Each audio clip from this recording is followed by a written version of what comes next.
Pagi kok. Pagi juga Sueb. Ada apa lu orang pagi-pagi udah datang ke warung Owe?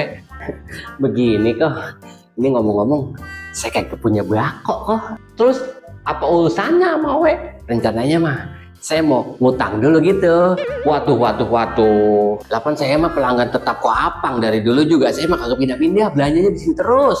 Lah dari Koapang melotot, apa sekarang kiep begitu tuh, kagak pindah-pindah saya mah kok. Ya, Owe tahu, lu orang pelanggan setia Owe.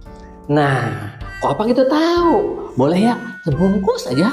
Tapi yang jadi masalah Sueb, bini lo si Ani itu banyak utangnya di sini sama Owe. Kemarin aja habis ngambil kecap selenceng ya. Sama satu lagi Owe lupa catat dia bawa softtek itu satu. Kalau begini caranya Owe bisa bangkrut ini Sueb. Lah itu masih aneh kok. Saya mah kagak pernah utang. Terus itu masih Ani yang punya utang. Ani itu kan bini